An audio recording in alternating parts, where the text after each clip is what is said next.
Congratulations! Hello! Welcome to my Dreadlocks update. This is my 87th month with Dreadlocks. 87 months with Dreadlocks. 7 years and 3 extra months. That's quite a long time. I know I say that every time, but every time the number of months is even larger, so it's even more, take me by surprise, because it's kind of strange to say. This is probably going to be a fairly short video. Whenever I go in to film these videos, I say to myself, well, this is going to be a short one. I don't have a whole lot to say. But really, I have not had a lot going on with my hair this last month. Seems like a really long time since I filmed my previous update video, but there's still not a lot happened. I've not paid a lot of attention to my hair this past month at all. What I can say is some of my loose hair frizz has started to come down because we are leaving summer. And if you're English like me, you're probably thinking, what, did it come and go? Did I miss it? Because there was not really much summer to speak of. I can't actually complain because we've had some really bad summers in England where it's rained the entire time. And this one has not been that terrible, it's just been meh.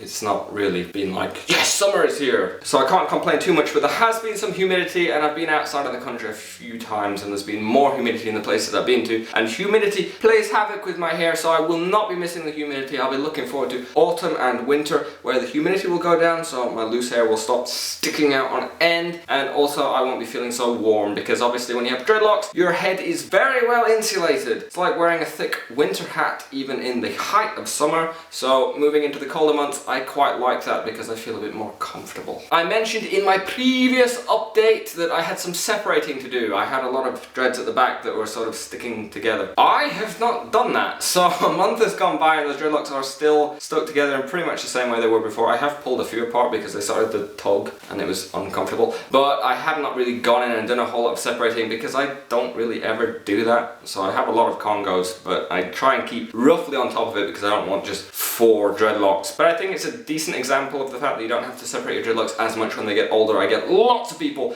sending me messages literally every day freaking out because the dreadlocks are sticking together and Congoing like mad and thinking that they're never going to be able to keep control of it. But seriously, when dreadlocks get older, you don't have to separate anything like as often. So if you're worrying about the amount of time you have to spend separating, some people have to separate every day. I know it's not fun, but once the dreadlocks are more tight and compact, they're just not as prone to sticking to each other, and that amount of time for separating just disappears. I will do a very quick spin around, but you're not really going to have a whole lot to see. I still have this weird one going on. This one puzzles me because that is not a Congo in the sense that normally people will have them. Can go around. Seriously, this is not the best advertisement for not separating your hair if you don't like Congos. I know I say you don't have to separate that often when they get older, but there's a balance here because I spent a lot of time when my dreads were younger not separating, and you can see how much has Congoed up, and that's fine for me because I like that. I don't necessarily like that I have lots of Congo dreads, but my dreads were all sort of pencil thin when I first started them, and I'm preferring to have thicker dreads, so eventually everything will have Congoed at least once, but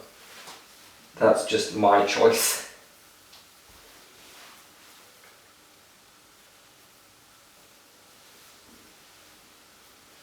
I always get confused when I come around here which side I've done first, but there we go.